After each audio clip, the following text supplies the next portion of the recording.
Hey, you guys, it's Nicole. I am back at it again.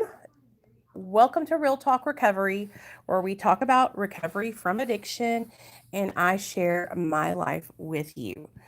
I wanted to come on here and show you guys some pictures I found of me when I was in active addiction and a video.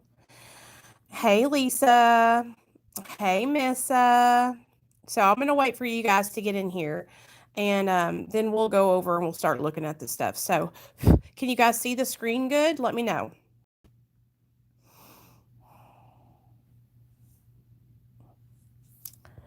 I guess while we're here, I could take you guys to, okay, good.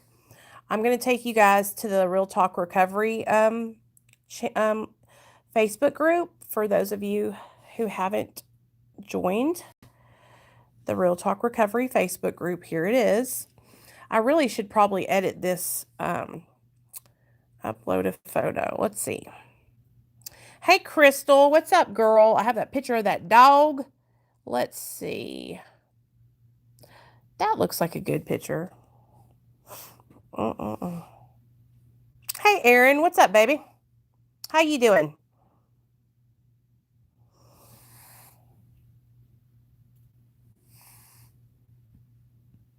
I'm trying to do this one. It's like not working. Working. Good for you. Hey, Crystal, babe. What you doing, girl? I wanted to put like... Shoot, never mind. Okay. So here's Real Talk Recovery, the Facebook group. For those of you who have not joined it yet, come on over and join Real Talk Recovery, the Facebook group. I would love to have you guys here. It is a private group. Oh, cool. That's awesome. So you get to go see all kinds of different places, huh, Erin? Just make a new pic of that's what I'm going to do. Cleaning before the kids get home. Good job, girl. Got to stay on top of it. Okay, so who wants to see pictures of Nicole in active addiction? Y'all want to laugh? We can laugh together, okay? And that's what we're going to do. We're going to laugh together. Now, remember, I'm not glorifying my addiction. I don't think it's funny. This is just what it was like for me when I was in my active addiction, and I want to share it with you guys. So, a lot of the stories that I tell you guys about, these pictures will kind of like, I can tell you stories behind each picture. And so that's what I thought we could do. All right. Oh, okay. Well, that's still awesome. All right. So, first and foremost, we'll start out with back in the day in 2009. Okay. So, this is back in 2009. I was at the bar.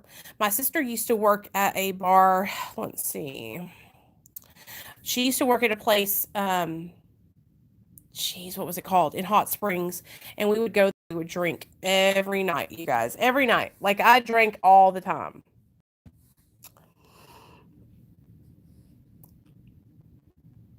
You can see my total transformation. Yes. Okay. This is me. We'll cross that guy out. Sorry. Oh, this is me and my friend JB. He and I were in our active addiction together, and he has a twin brother, and he's sober now. They're both sober. They're both living their life right. They've got kids and they got married, and they're living right, you know? Yeah, he was a really good friend of mine. Like we weren't dating or nothing. We were just good friends. Okay. Now, this is Nicole high off methamphetamine, thinking I was sexy, but really I looked like I was I just looked like I was miserable. Look at my eyes. I feel like I had no soul. You know, I was in my parents' bathroom because, of course, I had probably snuck in there. I had probably snuck in their house and was probably shooting up in the bathroom. And then I would leave before they got back because my dad had to take shots for his allergies. So he always had insulin allergy shot syringes. So I would go into the house and sneak in while they weren't home. And I would, hey, Fractal, I would use the syringes and I would shoot up and then I would leave. So this picture was me doing that. Okay. This is also me. This is 2010. It says 2010 when I uploaded it, but I think it was a 2008 or 9 because this was right before I went into prison. And this was a normal, everyday occurrence for me, especially in the evenings. Me and my friends would get together and we would get high as hell and we would drink and we would get high and we would drink. And I would just drink until I would drink so much, you guys, that I think I've probably had alcohol poisoning a good 3 or 4 times. But I've had to have my stomach where I had to go to the hospital because I had drank so much alcohol. I used to get drunk and then like be real belligerent, not like mean, but I would be like loud and obnoxious, and it just wasn't fun. It was fun in my mind at the time, but now when I look back on it, I realize how sick I was, you know? Hey, Carly. I'm just showing pictures of what I used to be like in my active addiction. So, now I'm going to introduce you guys to the first time I met Neil. Okay, so let's go ahead and show you guys my husband and I. So, this is me and Neil, and you can see, let me just show you guys me, how broke out my face was, and I just had a lot of breakouts on my forehead. I was so thin. I had no makeup on, which normally I don't wear makeup, right? I wear makeup here on YouTube because I want to, put my best foot forward and try to look professional when I do my interviews now, and I've been trying to do a lot better. But if you go back in my videos to the first time I ever uploaded, you'll see that I just wore no makeup. I would come on fresh out of the shower, and I just, that's my husband. Now, me and Neil at this time, you can see Neil is a lot heavier in this picture. Neil and I were both on methadone, okay? And we were not taking it responsibly. We were abusing it. So what methadone did to me, when you would shoot up, did you prefer long needles or shorts? I like the long ones because it made it easier. Honestly, that's a good question, Honestly, it didn't matter to me because I could always hit myself real good. Am I covering the mic? I didn't really have a preference because I would just take what I could get. And I never had a problem hitting myself until the last part of my addiction, and that was because my arms had gotten so. It was not so much that my arms were dehydrated, that I was dehydrated, or my veins didn't collapse or anything. It just I couldn't shoot up very good anymore because I was so high when I would try to shoot up. So I would always, it was just bad, you guys. But really, I didn't have a preference. I'll show you. I always shot up right there in my arm. I don't know if you can see. Let me see the lights. I'm just showing you guys. Now, please don't get offended or think that I'm trying to glorify my addiction, because I'm not. Okay, you see that? Okay, y'all can see it. I know you can. You see the cave right there? You see the cave in the middle of my arm, and then you see on the left-hand side? That's where I did. And then, on this one, I did. Oh, you can see the cave there, too. Yeah, you can see them, okay? I always did it there and in the cave. Okay? So, I was like, I am totally behind, and I had to trust people to shoot me up. So glad for Suboxone. Hey, Ty Stick, what's up, baby? I'm so glad you got on it too, man. Listen, never be ashamed. Never let anyone shame you. You hear me? You're doing great. All right, this is Nicole in 2012. At this time, I was hanging out with my friend Nicole, and we were on a real bad bender. Okay, we had been staying up. Like I said, my sister was working at a bar, and we would go up to the bar, we would drink, and then we would get off at like 2 or 3 in the morning, and we would go shoot up meth and stay up. And I stayed up there was times where I would stay up for 7 days, 8 days at a time, without any sleep, you guys, right? And so it was just like, it was bad. I was losing touch with reality. Right here in 2012, I met Neil. This is right before I met Neil because this was in September, and I met Neil in September. This is probably like a day or two before I met Neil, and as you can see, my face was broke out all over my forehead. That's how a lot of the times, like my forehead would break out a lot when I was using. Now I just break out around my chin area because I got hormone issues. But back then you could tell the difference. You could tell that it was because my skin was trying to purge those drugs out of it. All right. This is Nicole, and right at this time, and then sleep for how many days? Okay, normally it would take me 3 days to get back on track. What's up? Oh, hey, it's Nene. What's up, baby? I live in Arkansas. I was born in New York, but I was raised up in Hot Springs, Arkansas. Yes, and the breakouts on my chin are all hormone related. The breakouts from my addiction were always on my forehead. At this time, you can see, look at my eyes, you guys. Look at my eyes. I was living with this guy. His name was Mr. Lawrence. He was about 65 years old. He was an old pimp.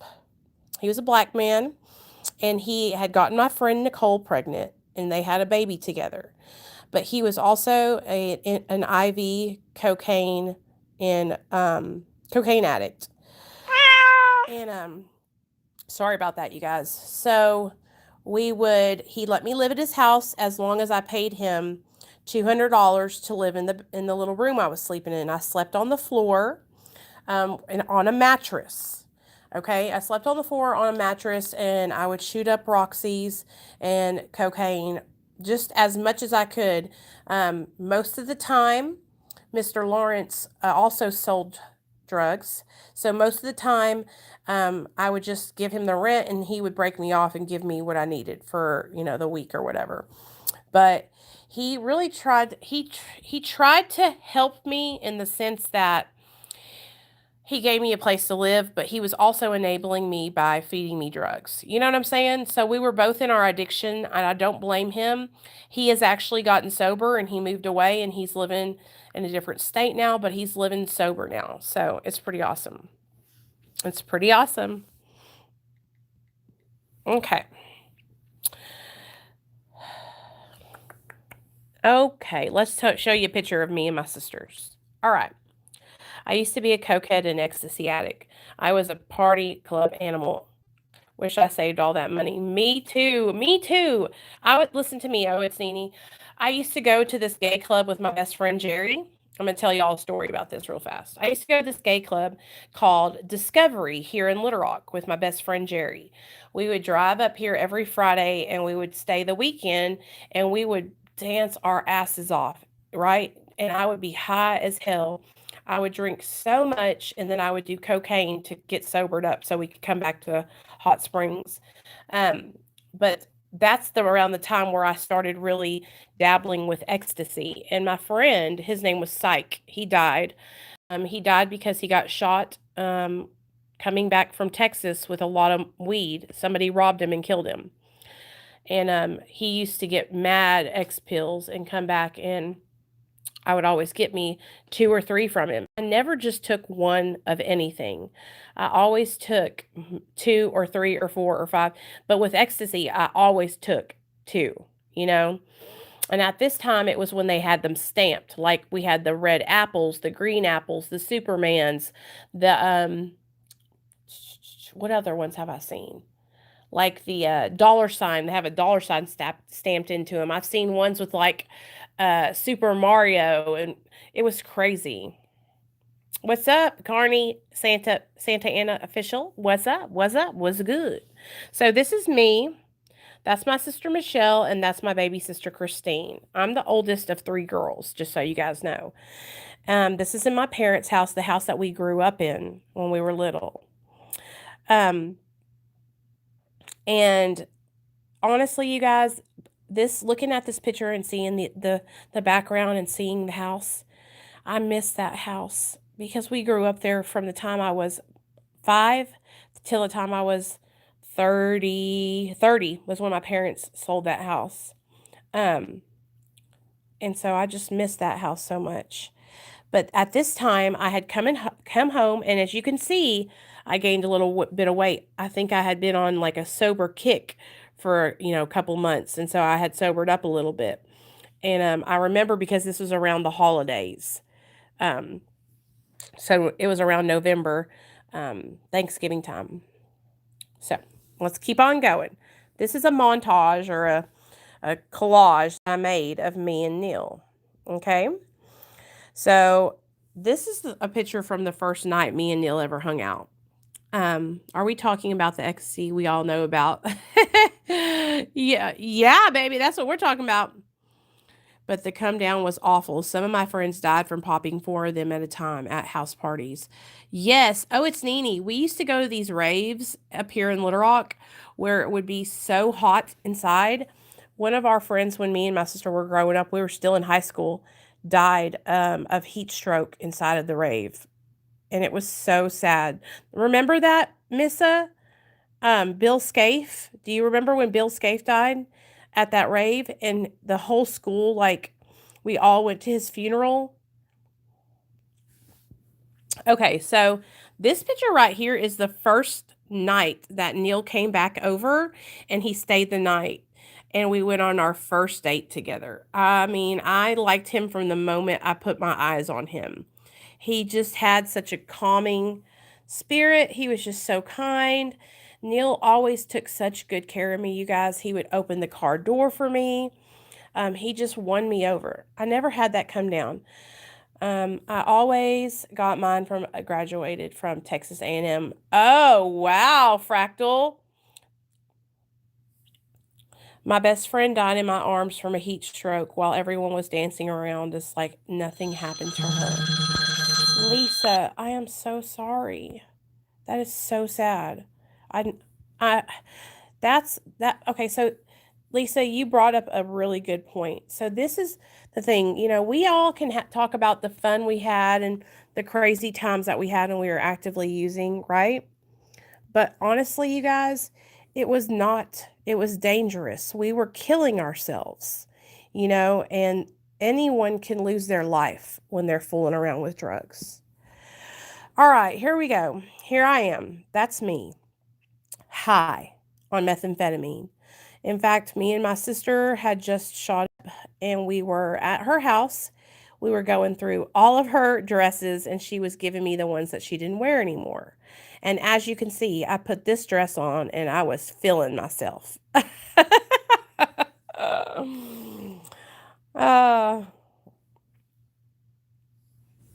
Let's see. Okay, let me tell you a story about this picture. All right, so this picture right here was right when I moved up to Little Rock, okay? I had just gotten out of prison. I had just lost a little bit of weight, not too much, because I still had a little pudgy belly. But I was living in Little Rock, and I had met this guy named Gerald, okay? And me and Gerald started hanging out all the time, and he would take me to these really rich people's houses, and we would go swimming and stuff, And so we were out swimming at this rich guy's house and smoking weed and, getting fucked up. I was doing Roxy's at this time, and Roxy's and methamphetamine. So that's your girl. Yep, that's me. That's me, Nicole D. All right, let me show you. Okay, so you guys know how I tell you the stories about Joe, the one-legged guy. Okay, so yes, Santana Official. I was addicted to methamphetamine for so many years, man, over 10, and I was shooting it up, so it was like it really had a hold of my soul, Again, let's look at this picture. As you can see, my forehead is a little broke out. Right here, I was living with my friend. I never had my own place, you guys, because if I did get my own place, I wouldn't pay the rent. But for some reason, I could pay it to somebody else. So at this time, I was living with this girl named Brittany. Her mom, and as you can see, it's November 2011. Her mom was my counselor at the treatment center. Okay. Um, I got her a job working at Kroger with me. Okay. Me too, Santana. Me too. And we were working at Kroger. I was the deli manager. Remember, I've told you guys a story. I was doing so well, but I started working a bunch of hours, and I relapsed. When I relapsed, I got kicked out of the halfway house, the place where her mom was the counselor at. And instead of being homeless, she asked me if I wanted to move in with her behind her mom's back. And I went and moved in with her and paid her $400 a month, y'all, to have my own bedroom, though. I had my own bedroom. It was nice. I had it all decorated, but guess what your girl did? I never stayed there. I would not stay. I would come home, change clothes, and then I would go stay at Joe's house. Look at the eyes. Do you see my eyes? Do you see how they look just low? That's Nicole on drugs. So I was living at her house. I would come home, I would change, and then I would go stay the night with Joe. All right. I loved Joe so much, you guys. I wanted to be with him so bad, but he didn't have that same love for me. Um, he didn't, I tried so hard to do everything I could to like win him over, you know? How much did you spend a day in speed, if you don't mind me asking? I don't mind you asking at all. So, in a day, if I was paying, now this is the thing, disclaimer. A lot of the times, Santana, I didn't have to pay for dope because I was living with people who either had it or were cooking it. But if I had to pay for it, I would buy a gram, half gram, or a gram. Okay. And with me, I could shoot up a half a gram of methamphetamine and be good for 7 days without shooting up again. But I was doing, okay, so when I first started shooting meth, it was meth that you cooked at the house. It was like not shake and bake. It was like red phosphorus and anhydrous methamphetamine. And so it was like powdery, okay? That shit right there, when you would draw it up, it would be like a tan color, all right? It would be like a amber colored, thick looking like syrup. Now, once that shit started going out, it started coming around. It started being ice. Okay, that's what they get. That's what's around now, ice. It's like clear shards. Oh, the mic. Thank you, baby. Thank you. It's like clear, the methamphetamine now. It's called ice, and so I would get that, and whenever you would do that, it would be clear. Like it looks like water, right? That you're shooting up. It would just be clear in the syringe. But I would spend $50 to $100 each time I would buy methamphetamine. But like I said, I could shoot up a half gram and be good for 7 days. Just be on one. So yeah. And then with Roxy's, they were $30 a pill, y'all. So I would have to buy at least 3 for myself, okay, and 3 for Neil. So that's $180 every time. All right. Isn't crystal meth the same thing, or crystal meth is meant to smoke? You can shoot them both up, and the ice, we call it ice down here in Arkansas. I'm pretty sure it's like it's the same thing, but it's made differently. They make it differently than they made old school anhydrous and red phosphorus dope. Back in the day, like I said, it was a powder consistency back in the day. Mason jars, yes. You'd have to scrape it off around. It was like you would have to wait until it dried and microwave the Pyrex. Yes, yes, yes. Tubs and tubes, and yeah, it was crazy. So this is me. I was living with my friend Tanya at the time. I will never forget it because we were living in this nasty old trailer. That's one thing about me when I was in, and you can see fresh track marks on my arm. When I lived in these trailers, you guys, some of them would have no running water. Some of them wouldn't have any lights or anything. And I would have to pee and poop outside in a hole. And so I was sleeping on the floor on a mattress. I was living with Tanya. And yeah, I was sick as hell. This is right before I lost my job forever, the one I was working at Kroger, and right before I met Neil. And man, anyway, sad. It's sad. It makes me sad looking at these pictures because, like, I realize how much time I wasted, you know? All right. This is me at 17 years old. This is when I first started smoking pot, drinking alcohol, and snorting cocaine and meth. This is when I first started. Hey, Angel. How you doing, girl? I was, as you can see, I was a Steppenwolf, and I loved it. It was my passion. I love dancing. I love to dance, you guys. It's like, it makes me so happy to dance.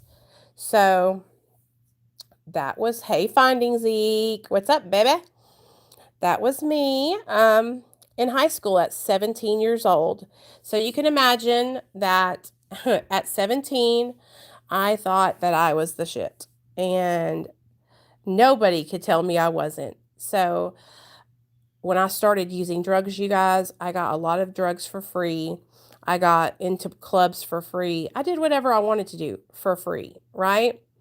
It wasn't until I got to be about 23 or 24 that I really started having to pay for stuff because I was getting older. What do you think about bath salts and a drug called Flocka, heavily abused in Florida?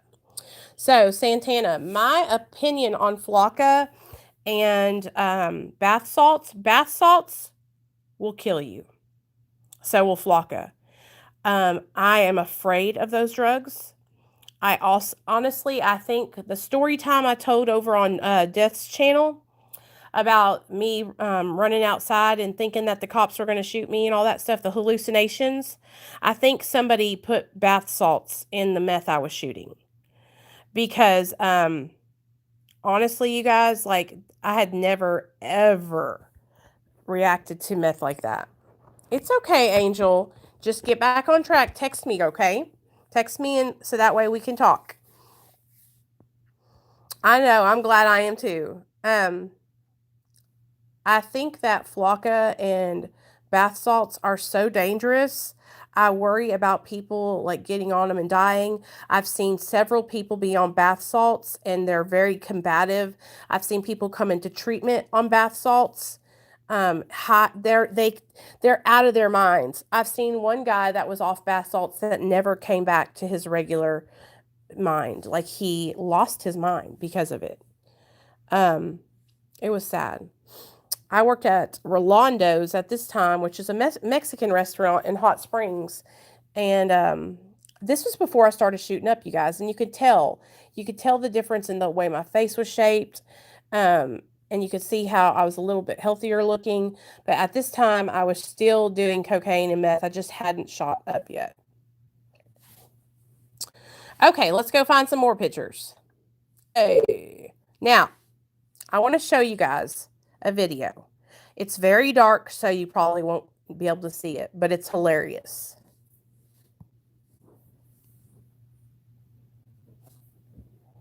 See, little bastard. Did you hear that? Yeah, I hear. Where's it coming from? It's coming from squirrel. All right. Look at this little fucker. Here he is. Here he is. Rabbit squirrel 103. Here he is. This little fucker. He ain't playing around. He don't give a fuck. I mean, look how close I am to him. We have got this squirrel, you guys, was trying to come into the house, and I was high, of course, and I was cussing, and I was talking all kinds of craziness, but I was just so high, you guys, that that's what I would do. I would get high, and I would make things that were not that big of a deal bigger than what they were, and it's just embarrassing, you know. That little squirrel tried to attack us, and it tried to jump into the window, but that was from me and Neil when we were in active addiction when we first met each other. That squirrel was so crazy, you guys. Now, this Facebook. You see, I had a lot of Facebooks because I would get messed up and then I would lose my Facebook, okay? Or I would forget the account, all right? So let's look at these pictures. This makes me so sad. I literally want to cry because these are videos of my son. Here he goes. Look at mama. Look at mama. Look at mama. Nathaniel. Look at mama. Go, baby. You got it, baby. You got it. Now, back over. Woo. Yay. Here he goes. Okay, let's see another one of the little took took. Look at mama.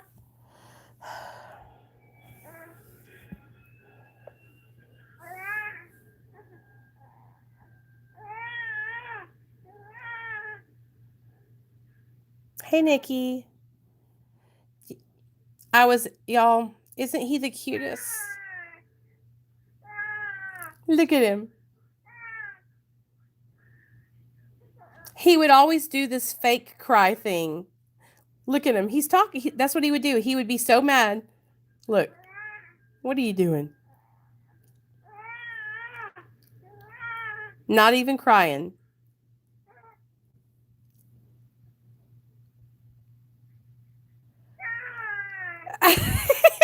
Little ham. Do you see him, y'all? He was telling me about myself. That's what he was doing. Now. Come on, new man. We're trying to get him to crawl, and he couldn't do it. Are you getting tired? And he was so mad. Oh, my baby. Come on, new man. Come on.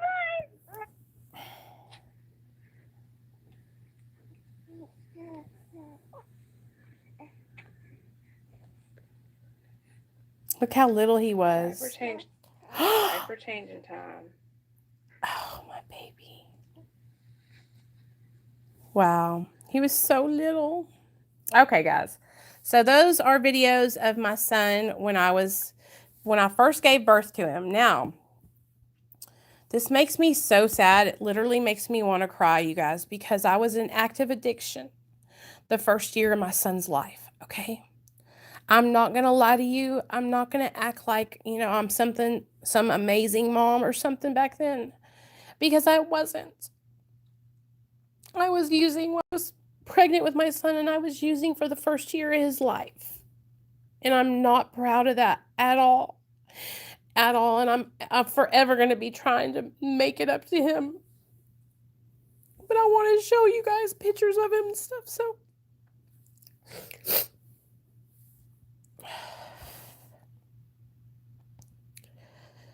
I know that feeling. I get sad when I look back at my kids when I was using it and when I lost them too. Yeah, Jordan. Okay, Nene, I'll see you later, baby. I just love my son so much. And I don't think people understand, this is the girl who called CPS on me and her daughter. We were best friends. Best friends. This is my mom with my son. The day right after he was born, a week after he was born. She came down from New York to help me learn how to breastfeed and to help me take care of him. And I did so well for about 3 months, y'all. And then I relapsed. And that's why I lost him. That's why he got taken away from me, because I relapsed. I breastfed for 3 months. That's as long as I could do it. And then I relapsed on drugs.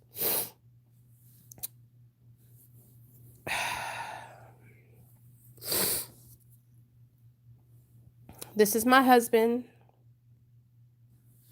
We were out trying to get exercise. I'm sure we were going through withdrawal. That's how it was all the time. We were constantly in withdrawal. Constantly.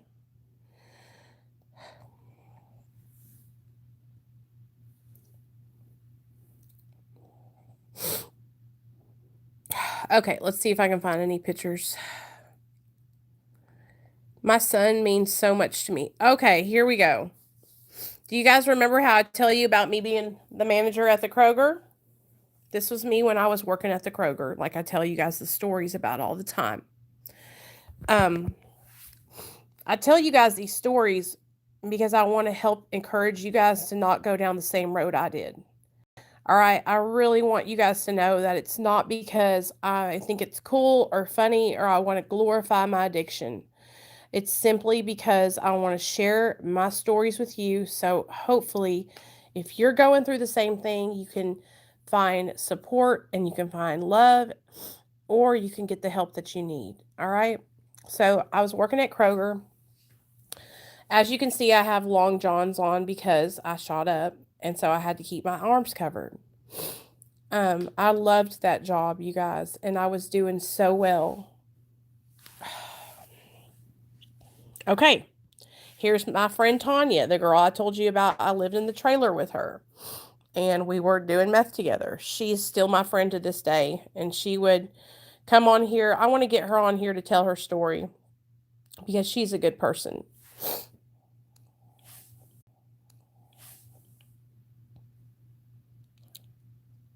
Okay. Oh, my baby.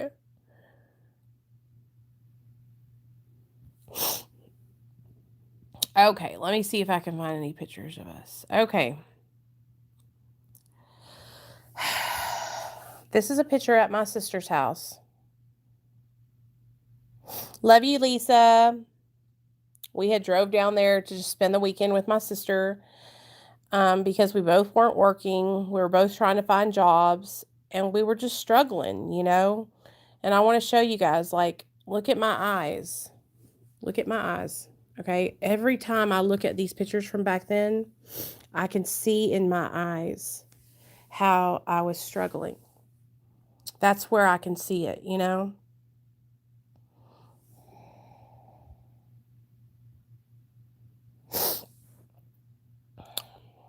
I was so proud of my baby. I was so proud to have him.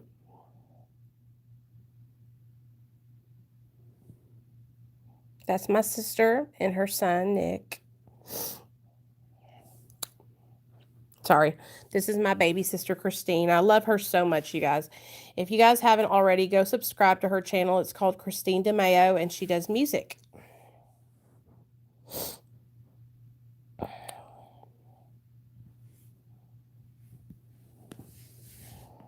Oh, Angel, I love you too, girl. This is me and Nate. And of course, you can tell I just was sick in my addiction. I know because I can see like how small I was. You guys, like when I'm not in my addiction, I struggle with my weight. I gain weight because I like to eat. And so every time I get sober, I gain weight. So that's one telltale sign to tell. Look at how small I was. I know this was February. We were going to Valentine's Day dinner together, me and Neil. And as you can see, look at my big ass purse. I always had the best purses, all the name brand purses. All right, Carly, love you, girl. Yes, I do, Missa. I do. But me and Neil were going out to dinner, and we had steak, and we just had a great time. But I was high. We were both high, you know, and we couldn't enjoy anything without being high, you guys. We couldn't go out to eat without being high. We couldn't do anything without being high. And I know I've told you guys the Bonnie and Clyde story before. That is my mom. You guys see her in the comment sections. Hey, Great Dane, anytime. Great Dane, I want you to understand something, okay? You are always, always welcome here on my channel. And I also want to reiterate this to you guys.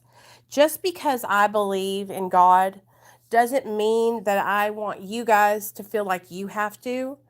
I want you guys to find your own support in that area, whether it be just like spirituality or, you know, a lot of things that I do that I believe like that. I just want you guys to know that I would never try to push my beliefs on you guys. And I just want to be here as a form of support for you guys. And I want you guys to know how much I love you guys and that I'll always be here for you and that you have a place you can come on Real Talk Recovery. You can hang out, you can let loose, and you know that I'll be here to support you. Okay? I really hope you guys understand that. Hey, Holly, baby. So this is the first time, listen to this, you guys. This is the first time I ever went to dinner with Neil and his family.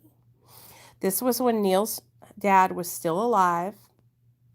And we went out to a Mexican restaurant. I'll never forget it, you guys. Neil's dad gave me such a hard time. He was like, "What are your intentions with my son?"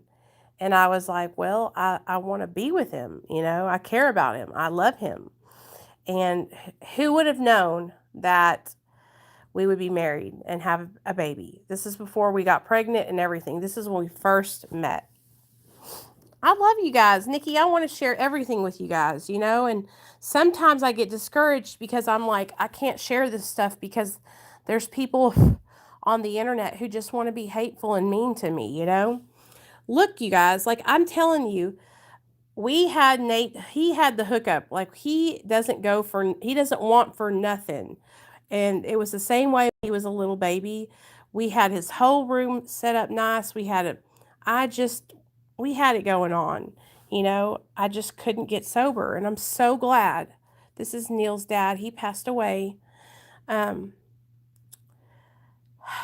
His name was Alan. We miss him so much.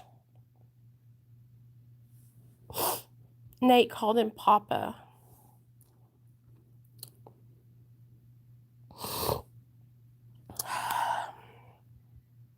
Neil and Nate.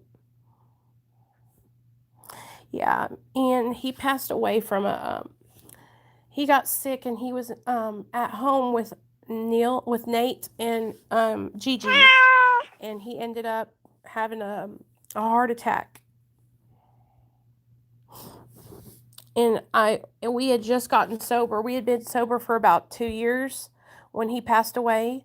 So I'm just so grateful that he got to see us sober and he got to see Neil sober. That's me when I was giving birth to my baby.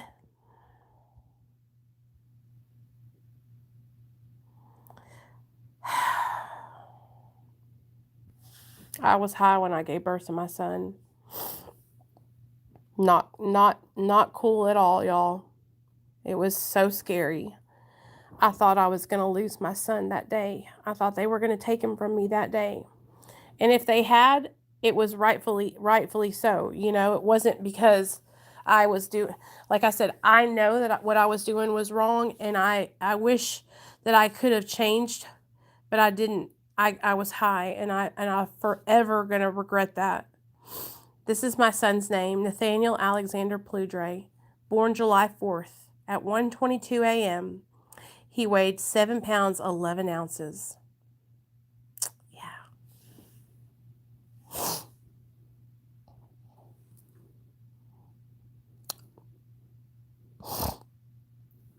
My baby, I miss him. Oh, mercy. Here we go. Hey, Shay. What's up, girl? This is me in active addiction. I had on a bikini top because your girl was probably sweating as hell in this house. What I would do is I would get high on methamphetamine. I would tweak all through the house, you guys, trying to clean. But really all I would do is make messes. How did I feel while I was giving birth? Okay, here is a picture of me looking awful, as you can see. Having my son it wasn't hard. I mean, it wasn't easy either. It was painful. I went into labor and I was 8.5 centimeters dilated when I got there. So they hurried up and gave me an epidural. And the epidural they gave me was working, and I was pushing, and it took me from the time I got there at 8 until 1 o'clock in the morning to have him. So from 8 to 9, 9 to 10, 10 to 11, 11, 12, 12 to 1. So I was in labor there at the hospital for 5 hours, but I was in labor since 5 a.m. that morning. So it was damn near 24 hours that I was in labor. And God, see, that's the last time Nate's auntie saw him.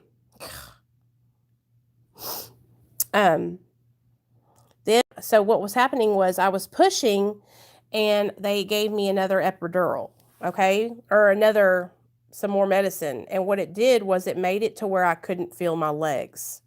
And so I couldn't feel to push. And so what happened, the doctor said, "You're sucking him back in. So you have your baby now, Nicole, if you don't mind me asking." Angel, yes. I have Nate back now. I've had Nate back since January 2016. He was taken from me in July of 2015, and I got him back in January of 2016, and they closed my case in May of 2016. Shay, let me tell you, girl, I went in at 5 a.m., right, to the hospital. And I went in, and I was only 1 centimeter dilated, all right? 1 centimeter. So I left the hospital, came back home, and was in labor at my house from 8 o'clock in the morning until 8 o'clock at night, okay? And when I got there, I was 8.5 centimeters dilated. I'm going to tell you something right now. The most pain I've ever experienced in my life was me going through labor at the house. I was walking around. I was getting in the bath, getting out of the bath, making hot baths. This is me when I was pregnant. This is me, my sisters, and my mom. This was at my baby shower. I was making hot baths, and then I would get out. I was doing squats because I was having so much pain in my back. But I didn't go in until, like I said, I went back up there at 8.5 centimeters dilated, and I was ready, y'all. But I went through the whole pain and the labor on my own at my house without anything. Now, I was high though. I was on methamphetamine. Okay, that's what was going on, you guys. This was pregnant me, and that's Neil. That was at our baby shower.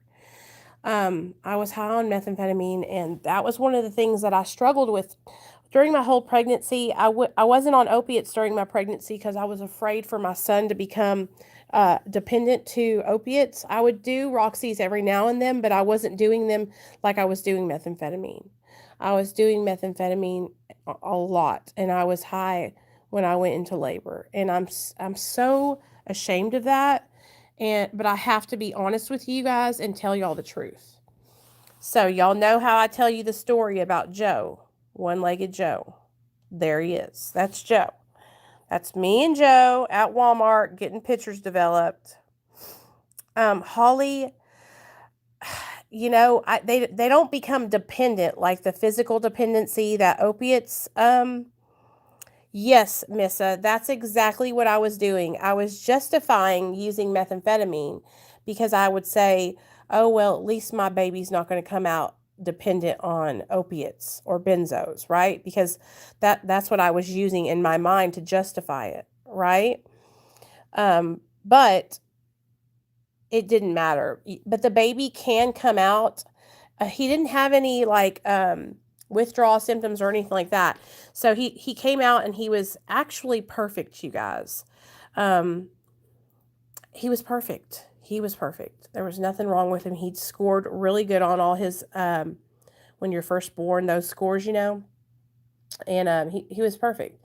But I was justifying it in my mind. You know, they don't have really any withdrawal at all because they don't become physically dependent to methamphetamine. Methamphetamine is a stimulant, and it's more of a psychological addiction than it is a physical dependency. And so he didn't have, there was no withdrawal or anything like that. That's probably why I didn't get him taken away then. And because they didn't drug test me when I gave birth, because it was July 4th and the whole hospital was on vacation basically for the 4th of July. So this is Joe, the one-legged guy I tell you guys the story about, the guy that I met when he got out of the pen. And I was so in love with him, you guys, but he just didn't love me the same. It was sad. I chased him for a long time and we were best friends. We would hang out at the house and we would have crab leg Sundays where I would make crab legs and we would chill out and watch movies. It was awesome. This is me pregnant. So if you ever wonder what I looked like pregnant, there you go, guys. There you go. That was Mama Nicole.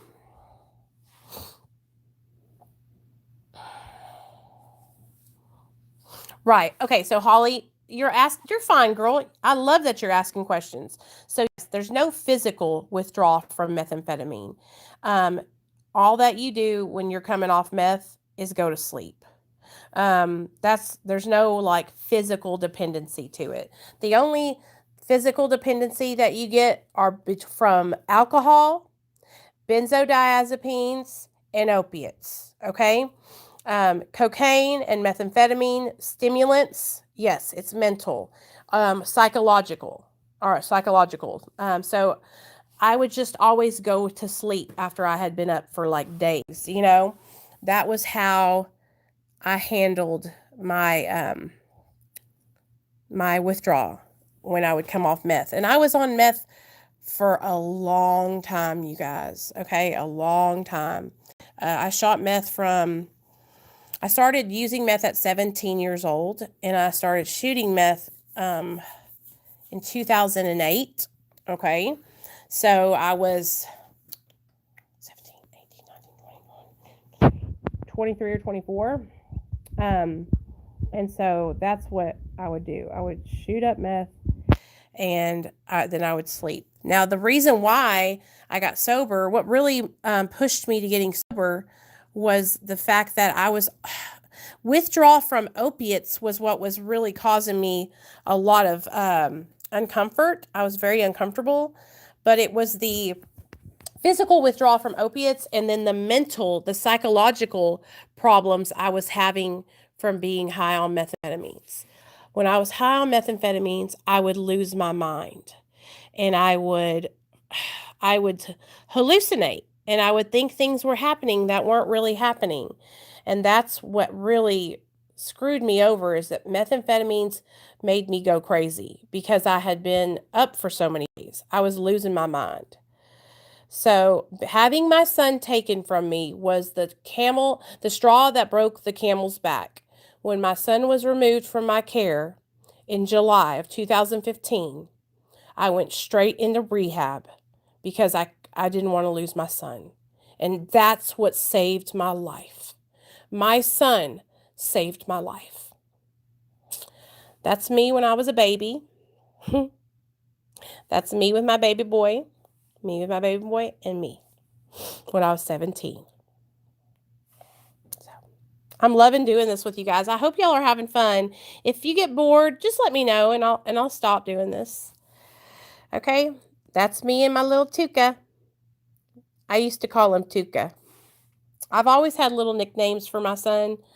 Even when he was in belly, I had nicknames for him.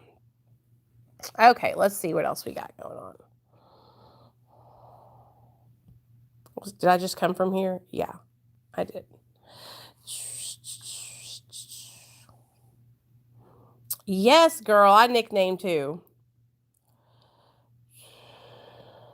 I think I looked at all the pictures with you guys so far.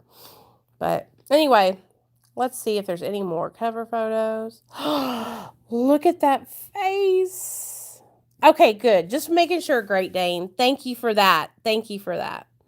So this is my baby, you guys. This is my little family. You know, I one day I'll have Neil and Nate on the video once I get a camera and I can like properly record like a professional video with me and my son and husband. we'll do that. But I'm going to take you guys to Thanksgiving with us, and you guys are going to get to go to Christmas with us. So you're going to get to talk and meet my mom and dad and my sisters. And you're going to love my sister Michelle and Christine. They're so funny. They're just so cool. They're my best friends, you know. They really do inspire me. My sister Christine never gave up on me, you guys.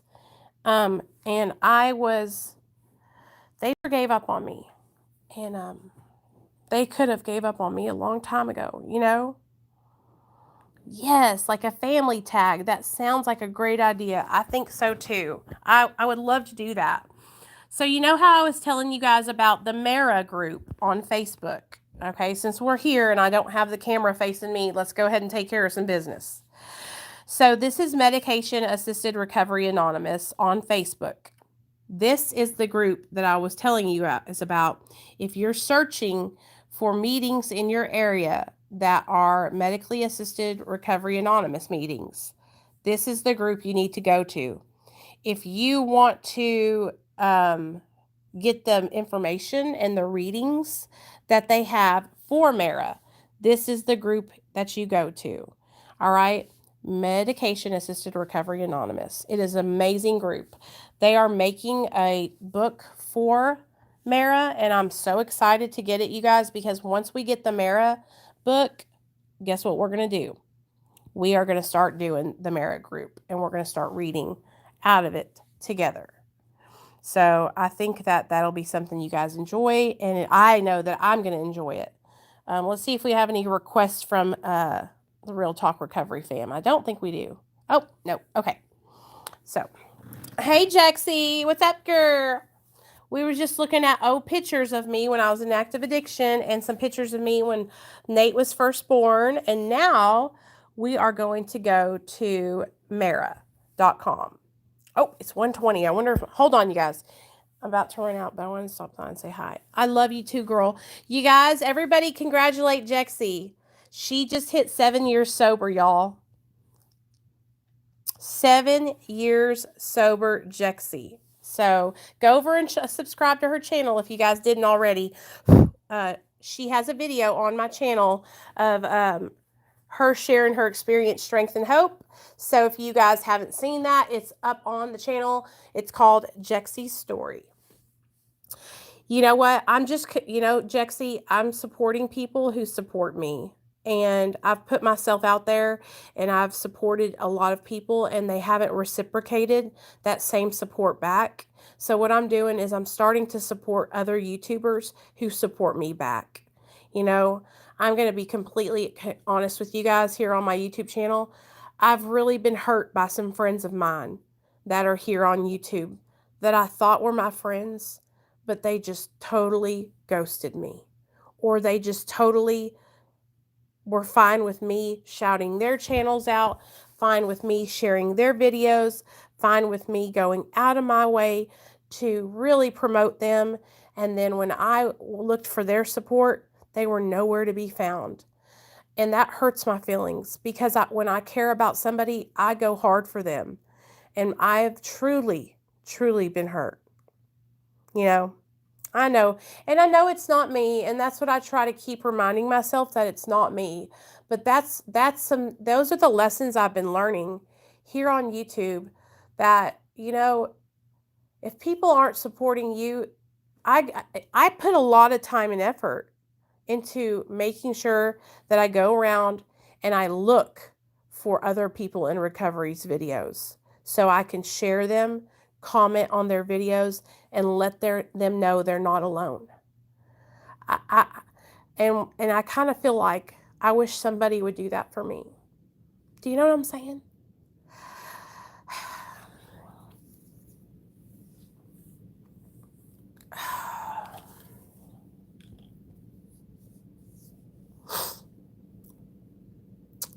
Especially when you've known somebody for so many years and you text them and they just leave you, they just ghost you.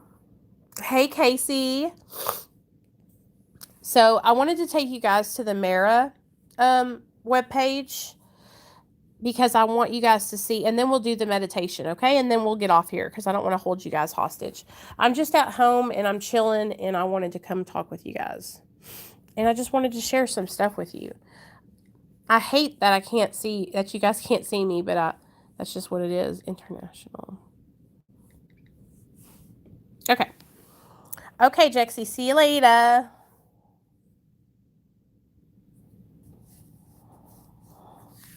But then you got people like Josh who kind of makes up for it some. Right.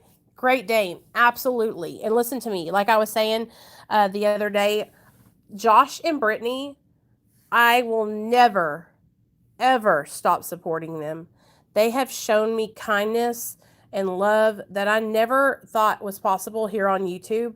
I had felt like I was so out of the loop, and them allowing me to come on their channel and share my story was such an amazing opportunity for me. And like I said, I support him and his wife 100%. Brittany's going to come on the channel next week, so I hope you guys will be ready for that. I'm super excited to just talk with her and hear her story. She's not an addict or anything like that, but she is a mom, and I think a lot of you ladies will be able to relate to her story. So we're going to have Brittany on, and then hopefully I'll get back over on Josh's channel and tell the other second half of my story time. But this is the website I wanted to tell you guys about. Medically Assisted Recovery Anonymous. One size does not fit all.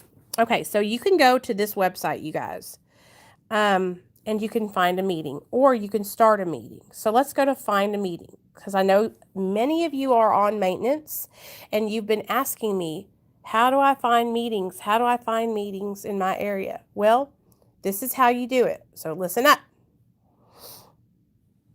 Hey, Marcus.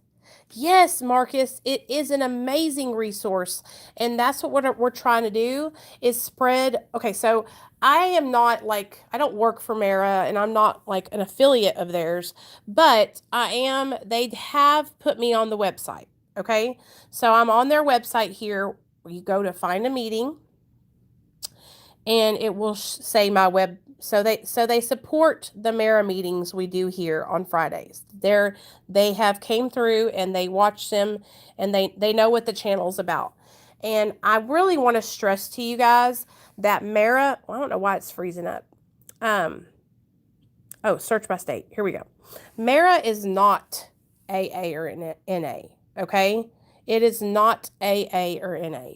A lot of people think that Mara is just AA or NA friendly mat support. It's not. It's a totally separate entity. It is its own fellowship, okay?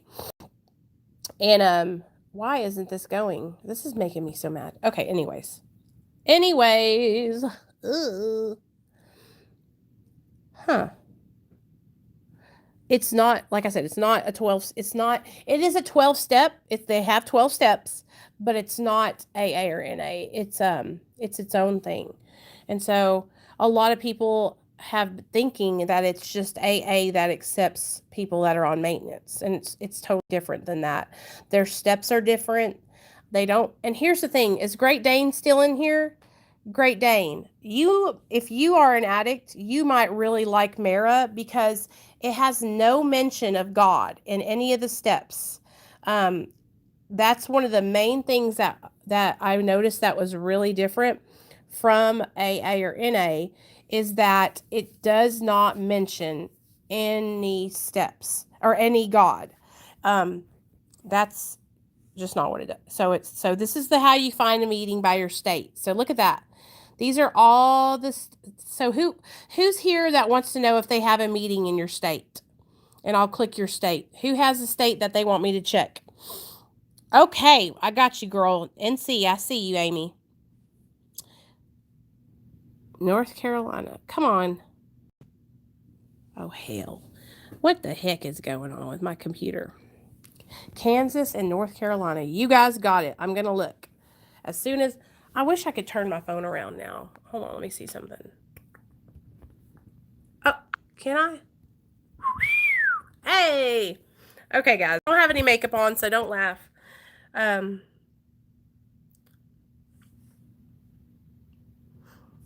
Dang it. Why is it freezing up? We might have to go downstairs and get on the big computer. Ouch. Have a place that supports Kratom. Is that even a thing? Shay, I'm pretty sure that Mara, they support medication-assisted recovery, and I don't think I've ever heard anybody like say anything specific about not supporting people that use Kratom in their recovery. So I'm going to reach out to Jeff, and I'm going to specifically ask him if Mara supports people that use Kratom. Okay, so that way we can find out, because I'm sure, but I don't think that's a thing right now. Now, there are groups on Facebook that are solely dedicated to Kratom and Kratom support, Kratom activacy, and you might want to check out some of those groups, but they're not going to be recovery related. Do you know what I'm saying? I think they're just more about being advocates for the plant and spreading the message of the plant. Okay, let's go back to Mara. Sorry, guys, my computer was messing up on that iPad. All right.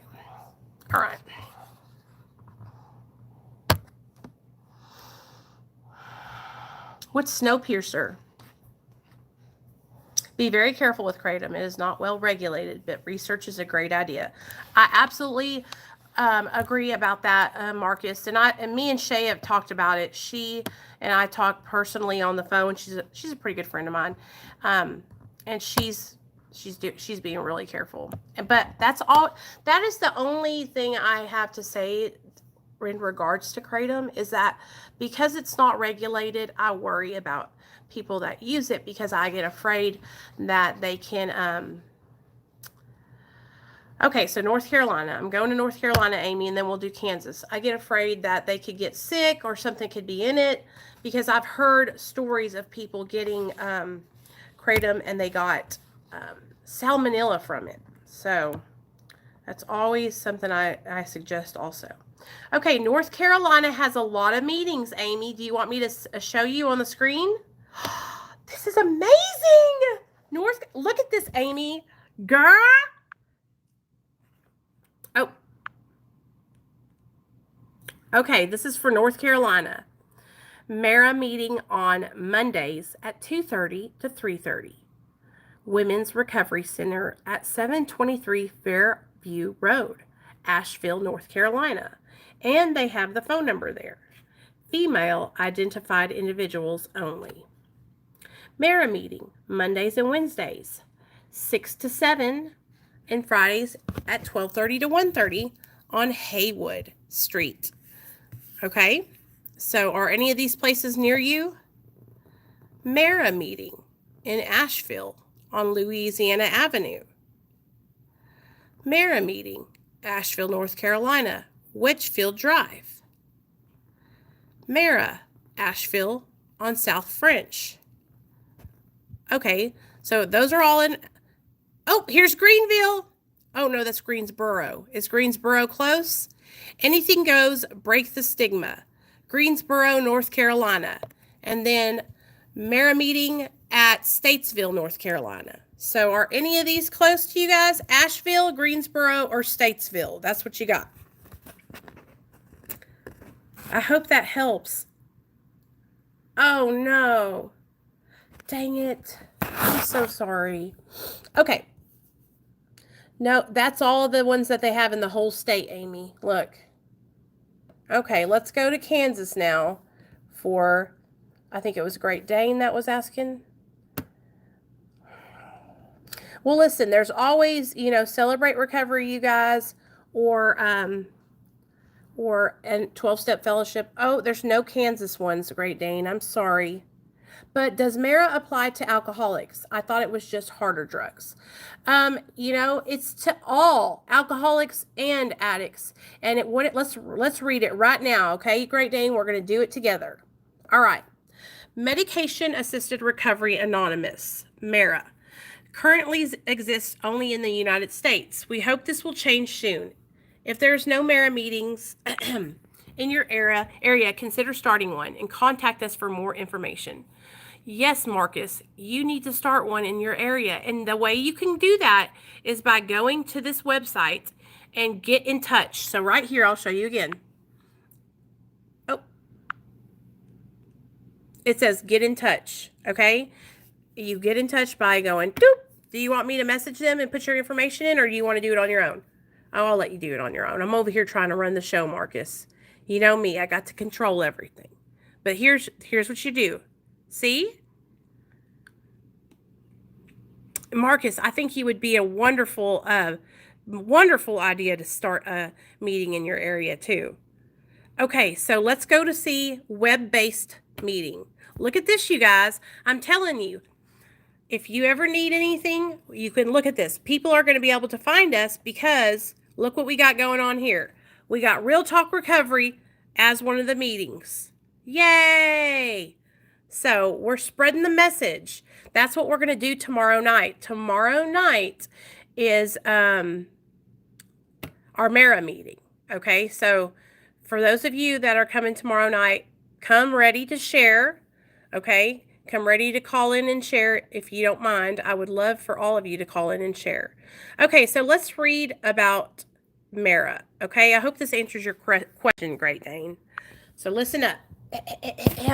Here I go. Do you use medication such as, and then that lists a whole bunch of medications, okay? That is prescribed and approved by the medical community to treat various drug and alcohol use disorders. There's your answer, Great Dane.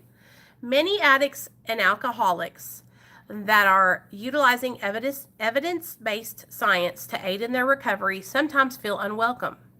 Here at Mara, you are always welcome. Recovery is simply to recover from an unsafe lifestyle. We of Medication Assisted Recovery Anonymous believe that medication is a therapeutic tool of recovery that may or may not be discontinued in time, dependent upon the needs of the individual. So that is the Mara preamble. Hey, Manu.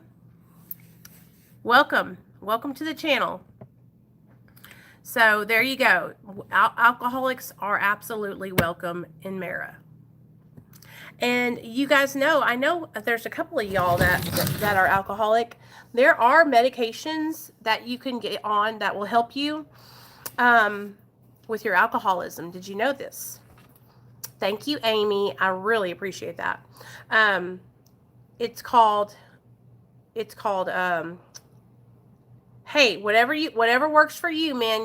We support you. Okay, we don't judge over here on Real Talk Recovery. Okay. What was I saying? Antabuse is a medication that alcoholics use to aid with cravings, and if they drink while they're on it, you guys, it will make them sick. It's called Antabuse. There's also a medication called naltrexone. Okay, that's also used for alcoholics, but it's also in opioid medications such as Suboxone. I want to read these 12 steps to you guys while we're chatting.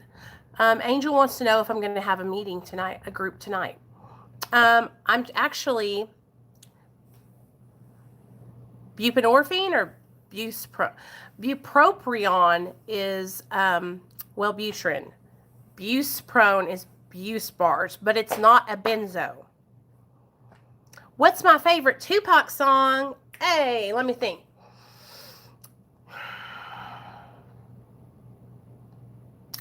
Dear Mama and Ambitions of a Writer.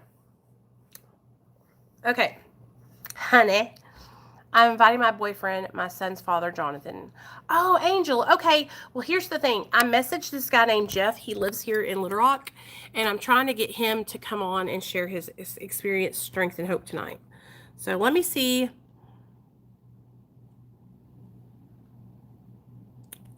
Hold on a second. Sorry about that, you guys.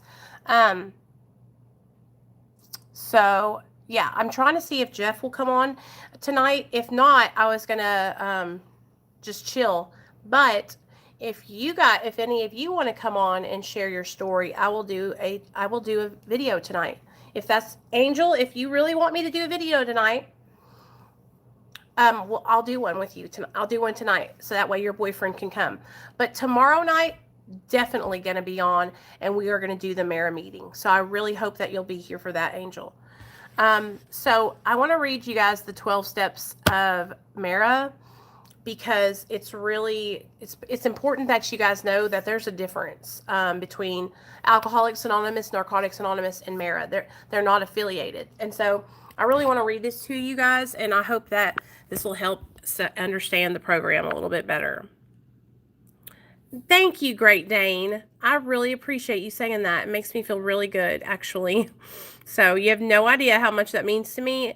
It's hard for me to take compliments like that because I don't believe that I'm hard on myself. Okay, so you ready? Let's do this real fast. All right. So the first step of Mara is we admitted that without help, we felt an inability to control our addiction and that our lives had become unmanageable. 2, came to believe that, like all human beings, our power was limited and we needed to learn to let go and learn from others. 3, we made a decision to accept that we cannot control everything, assume a mindset of goodwill, seek the wisdom of responsible others, and discover our true voice within. 4, we made a searching and fearless inventory of our strengths and weaknesses. 5, we admitted to ourselves without reservation and to another human being the exact nature of our wrongs. 6, we were entirely ready to listen to wise counsel and seek that still small voice within to guide us to change our behaviors which have been harmful to ourselves and others. 7, we humbly began the process of deep change so we could overcome our weakness. 8, we made a list of persons we had harmed and became willing to make amends to them all and to forgive those against whom we had held grudges. Okay? We made direct amends to such people wherever possible, except when to do so would injure them or others. Okay? 10, we continued to take personal inventory, and when we were wrong, promptly admitted it. 11, we sought through self-reflection and meditation to improve our awareness and understanding of ourselves and the world around us. So in the AA 12 steps, it says we sought through prayer and meditation. Okay? So prayer, God, those things aren't mentioned in Mara. And 12, as a result of these steps, we became aware of our true voice within. Okay? We came to realize our purpose and helped others find theirs. Isn't that awesome? So those are the 12 steps of Mara. And so I really want you guys to see how it's different than the 12 steps of the other programs, because in the other programs they do talk about God, and prayer and things of that nature. So we'll save this file, Mara 12 steps. Okay, good deal. So I hope that kind of helps you guys understand, like, it's a totally different program. And I love it. I love it. And I cannot wait until they get the book done, because right now they're writing the book and editing it. Jeff said they were editing it. And so that means it should be done soon. And as soon as it's done, I want to read it with you guys.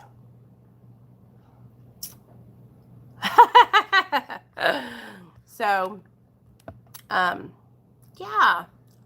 What else do you guys want to talk about? I want to talk to you guys for a little bit longer, so I'm not going to go. Oh, yeah, we were going to do the meditation. All right, y'all ready?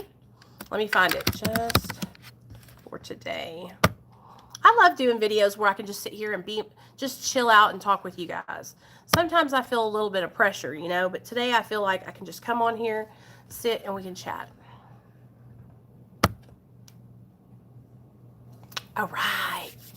Today is November 7th. So here we go. This is it says, Feeling God's Will.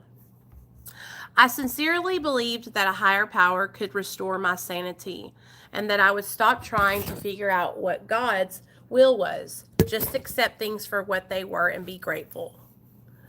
Okay, hold on. Let me see what else.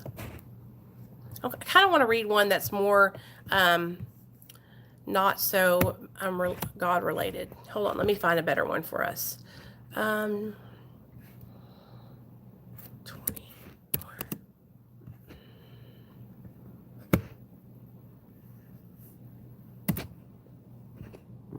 Because I want everyone to be able to benefit from it today. Hey Jeff, I just did a whole video about Mara, and it's really simple. All you have to do is go to marainternational.org, and they have a PDF file where you can download the steps, you can download the traditions, and you can download the meeting format. And we're going to have our meeting tomorrow night. So if you want to come on and kind of sit in and listen to how the format is, it's a lot like a regular meeting that you would go to. Welcome to tonight's Mara meeting. My name is Nicole, and I'm an addict, my sobriety date, blah, blah, blah. I ask that you silence all your cell phones or electronic devices out of respect, and limit your sharing to, 5-6 minutes.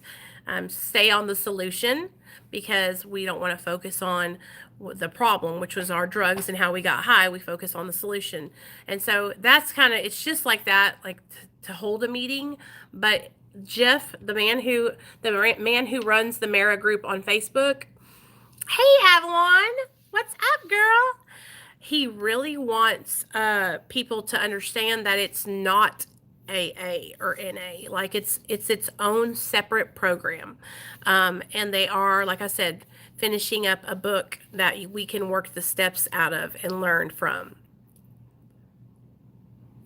So here we go. Thought for the day. Let's do that real fast. Okay, thought for the day. I have lost many of my resentments. I have found that getting even with people doesn't do any good. When we try to get revenge instead of making us feel better, it leaves us frustrated and cheated. Instead of punishing our enemies, we only hurt our own peace of mind. It does not pay to nurse a grudge. It hurts us more than anyone else. Inner conflict and neurosis.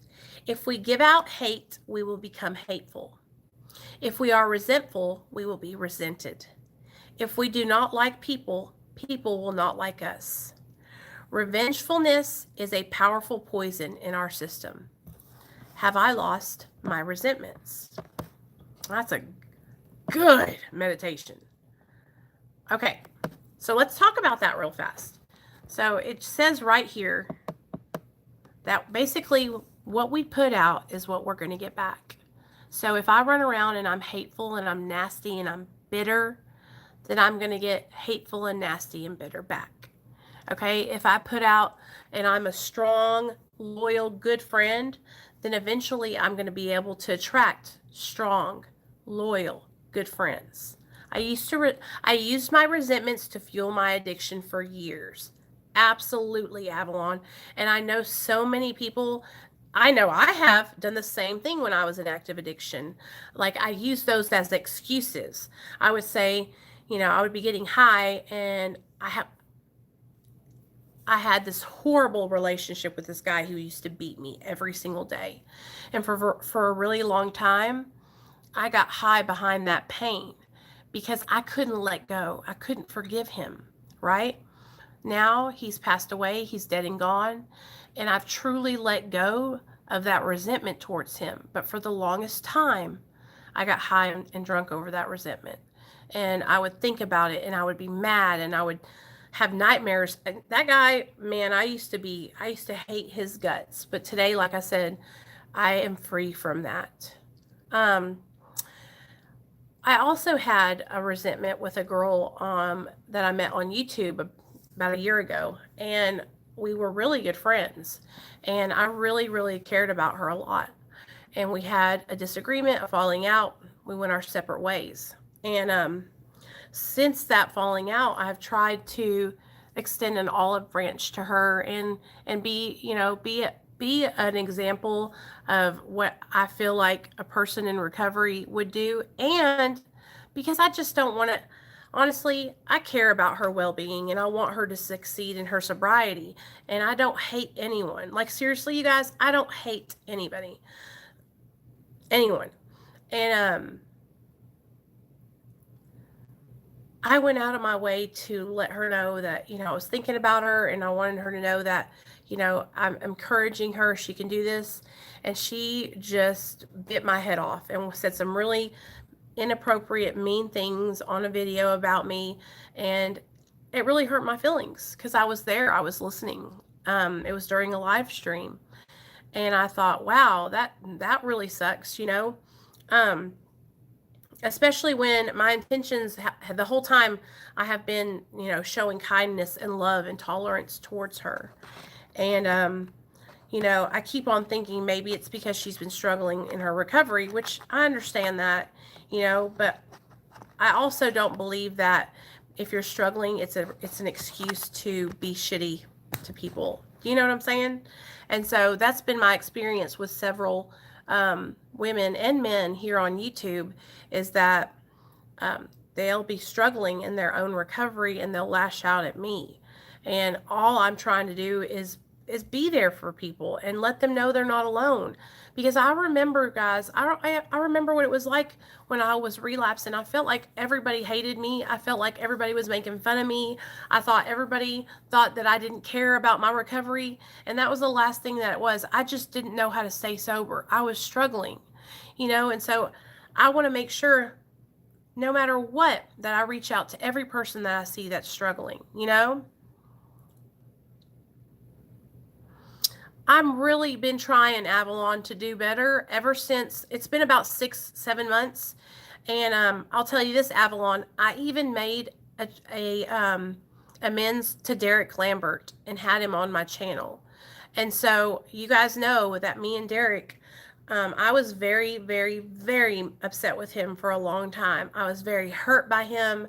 I felt like he was, leading people astray and being not genuine, and I was hurt.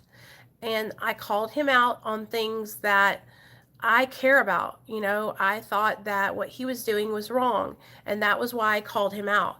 Not because I hate him, not because I was trying to be ugly. It was because I want him to succeed. I want him to do well. I want him to stay sober. But when he was first started up with the Rewired Addiction, he was offering sponsorship to people, and you can't do that because AA is free. You can't charge people to sponsor them. And so once I tried to reach out to him in the DMs, he ignored me. And so that's when I made a video about it. But I'll tell you this, he called me and he made amends to me. And since he has made amends, I have went back and I have checked out, his website, and I've seen what's going on, and he has really changed around. He's not doing that anymore. And I commend him for that. And I'm glad that he changed it, They mean so much to me, Avalon. And my feelings have really been hurt because I feel like the people who I thought were my friends don't give a damn about me. And I'm not talking about you or anything. It was just some people that I really, really held close to me. And I really wanted to help them and inspire them. And it just hurts me. It hurts, you guys. It hurts. Whenever I'm talking or I'm sharing something, and it's not because I'm coming from a place of anger or malicious intent. It's because I hurt. I'm very sensitive. I care a lot, especially about my friends in recovery. You guys are so important to me. And so it really hurts me when I go out of my way and people don't do the same thing. It hurts. So anyway, those are 2 amends I made this year. One that I tried to do, and then the other. Hold on just a second. Hello? Sorry about that, guys. Neil just went to see his counselor, and he really, so Great Dane, explain to me what keeps you here. I really want to know, and what you like about me. Would you tell me, please? Because you're new, and I would like to hear it from somebody who hasn't been around that long that can give me a non-biased opinion. That's how I feel a lot with my depression and anxiety and PTSD. The one time I go to someone just to listen, they don't. But whenever they need something, they turn to me and I help. Casey, yes. And I feel like I've just been disappointed. And what my sponsor said, and she's probably right, is she said that I'm placing expectations on people. And maybe I shouldn't expect them to be a good friend to me.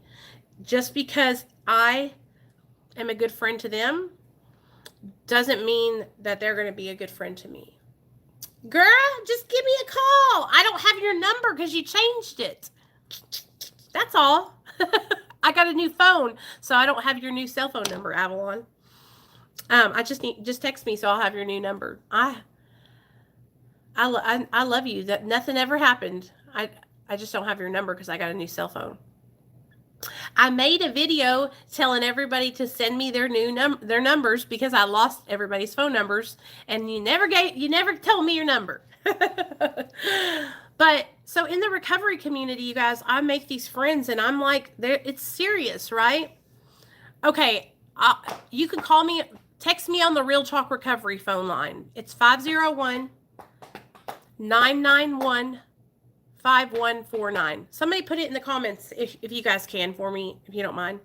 So I make these friendships and they mean a lot to me. And like I said, maybe I'm putting too high expectations, but what happens is I get let down. And then, like this reading says, then I feel hurt, and it's a resentment, and I've let go of putting those expectations. And I'm not mad or angry with the people who I've been hurt by. I'm not mad at them. I just am hurt. I don't feel like you're trying to be a YouTuber. I feel like you're trying to be an advocate for those who doesn't have anyone else. Oh man, thank you, Great Dane, because that's why I make videos, because I want y'all to know this is my real life, okay? Like this isn't an act. This is my life, okay? When people say things that are nasty and hurtful about me or my son, it affects me. It affects me. It hurts. When people don't reciprocate the same support and love that I show them, it hurts. I'm a real person, and I really do love the people that I call my friends. You know, I love the people that I call my friends. I'm always going to keep an open dialogue, and if anybody ever wants to call me or reach out and talk about things, I would love that. But a lot of people don't do that, you guys. Thanks, Jeff. You are too. I fully agree with that statement. I just met you and feel that love, and you do care. You know, I just wish that I'm learning that my people are finding me, you know, like Jeff found me. And Jeff and me are a lot alike. He has a lot of the same characteristics as I do. And he is a good friend. He reciprocates the same support and love that I show him back. Do you know what I'm saying? It's like when you're in a relationship, just like a relationship with, you know, your significant other, it can't be me giving all the time and taking all the time, or vice versa, right? 501 991 5149.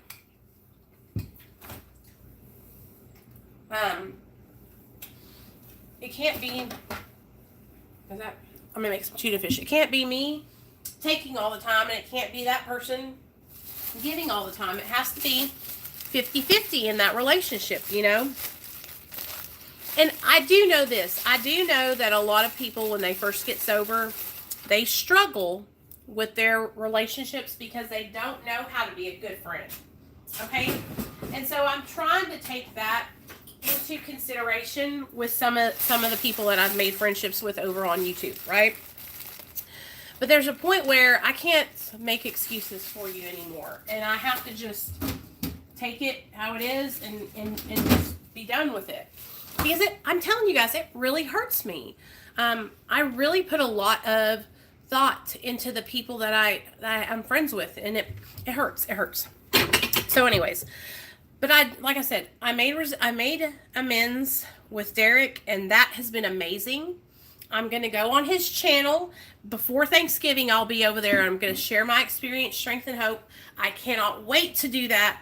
I cannot wait, because what will happen is the people on his channel that need to find my channel will find my channel. And that's the thing, you guys. I know I'm not going to be for everybody, you know, but I want the people who need the support and who need to know that they're not alone if they're on maintenance like I am. I want to find my people, and I feel like we are finding our people. Do you know what I'm saying? I'm going to get some hummus. Do y'all like hummus? I feel like I'm finally finding my people, and each time somebody does a collaboration with me, I find more of those my people. You know what I mean? And that's all I'm trying to do. I'm not trying to, you know, be a million subscribers YouTuber. I just want to find my people. Did everyone who wants remember to like? Thank you, Great Dane. Hi, Nicole in chat. Stopping by to show some love. What's up, Woken SoCal? How you doing, babe? I really appreciate you. Bye. So I've made amends, you know, with people, and I'm trying to do better and be better. So hopefully people will see that.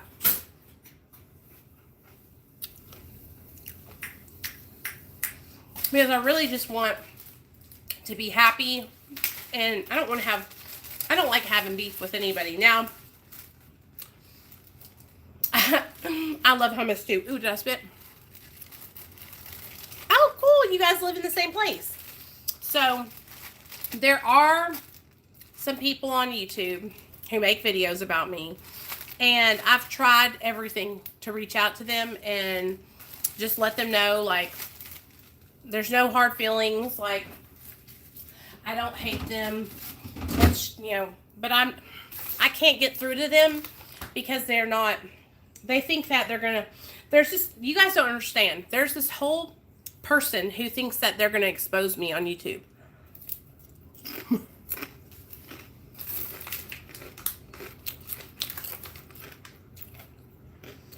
And that's all I do is expose myself.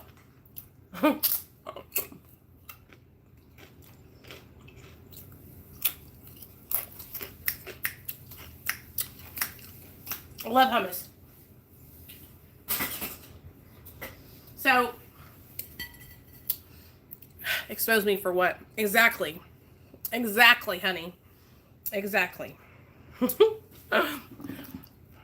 There's nothing to expose. I'll tell you what they're trying to do. Back in the day when I first started my channel, I told a story time on my channel about something that happened a long time ago, allegedly. It happened allegedly 14 years ago, okay? And this person has taken that video that I made and basically tried to get me in trouble with the get me federally indicted, okay? So, basically, whenever I was working, I used to work at for the state, okay? I've told you guys this. I've told this story before. I used to work for the state, and what I did was I worked for the place that did your driver's license and your IDs, all right? And when I worked there, I was in my active addiction. And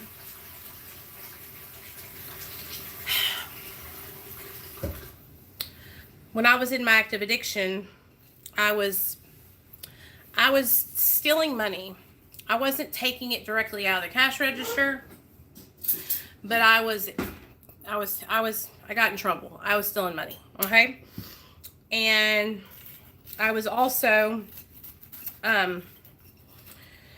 making driver's licenses for people that probably shouldn't have had them. But it wasn't because I didn't have their proof of identification. And so I got fired.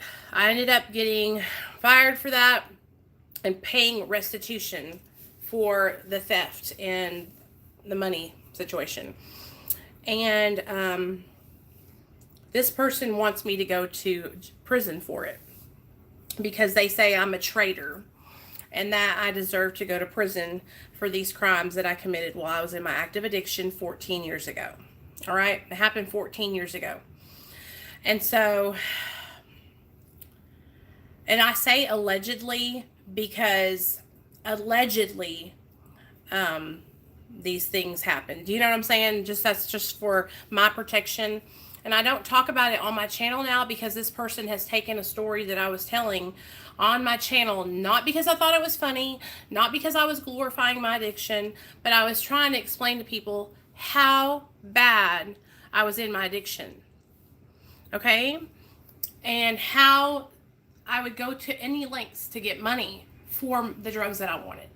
And so I was going that far that I was at my job, you know, doing illegal activities that I shouldn't have been doing. And I got fired for it. My job shit canned me. Okay? And this person thinks that I should go to the federal penitentiary for this. And so they have contacted the FBI. They've done everything, okay, trying to get me in trouble with the FBI. But honestly, you guys, like, I've paid back my time. I've done prison time, and I've also paid restitution. So, you know, I can't go back and make it different. I made mistakes when I worked there, and I shouldn't have done those things, and I'm wrong, and it was wrong, and I'm not proud of it. But today, you know, I've changed my life, and I'm a better person. So it is what it is.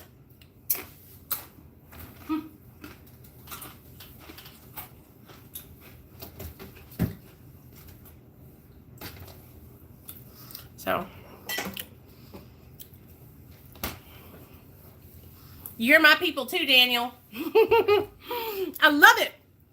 So, everything, and that's the thing, you guys, like, anything I've ever done, I've said it here on my channel. So, there's nothing, like, I don't lie, you know what I mean? I did things in my addiction that I didn't get caught doing, but we all have done that. That's important, is that you're making living amends. Yes, and I would never do those things again. You know what I mean? Like, I am ashamed that I did those things. I'm not proud of it, right? But I can't go back and make it right. The only thing I can do is, like you said, Avalon, make living amends and live my life right today. And I'm going to tell you guys, those ladies that I worked with at the revenue office, they tried to help me. They tried to help me get sober, but I was far gone out in my addiction. But like I said, that was 14 years ago.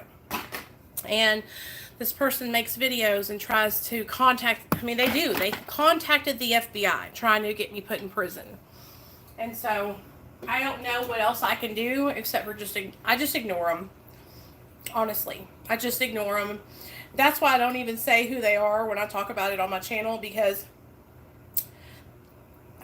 they just want attention. So I just ignore them. And somebody else said something the other day that has like a bigger channel than I do. Josh said this, Great Dane, in his video the other day, that, you know, people are making videos about him, even the bad videos. He's like flattered, because it's like, wow, people are making videos about you. That's like, even if it's a bad video, good video, it's all people thinking about you and making videos about you. So that, you could look at it from that point of view in a positive way, that, like, you know, so that's what I try to do. When I heard Josh say that, I was like, you know what, that's a good way to look at it, you know. But I don't have resentment or hatred for those people. Like, I really don't.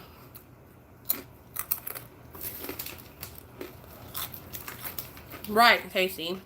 Thank you. I totally agree. So, I've been holding you guys hostage for a while.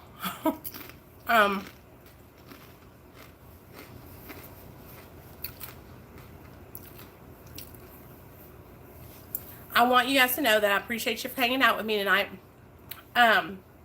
Or today. Even though I have drama like that, I still, like I said, I don't resent anybody. I'm not mad at anybody. I forgive them. I love them. I care about them. And my friendships are important to me, you know? So, I talked to one of my really good friends today on the phone, and she's been going through it, and it just made me realize, like, these friendships are people that I'll be friends with for the rest of my life. And I don't want to lose them. I want to keep those people in my life. So it means a lot to me. Those of you that reach out to me and text message me and stuff, it really does. It means so much to me. I'm just really grateful, you guys. So I'm going to let you guys go. I hope you guys have an awesome day. If I do go on tonight, Casey and Angel, who are asking, I'll be on at 7 p.m. Central Standard Time, okay? I love you guys. Mwah. I love you too, Missa. Thanks, girl. And thank you, Great Dane, and everybody, Amy, everybody that's been in the chat, Daniel. Thank you for chatting with me today. I hope you guys enjoyed looking at those pictures and stuff like that. And just remember, like I said, those were bad times in my life. I'm not proud of those times. I'm not glorifying. I really just want to show you guys, like, what it was like. All right? I love you guys. Have a great day.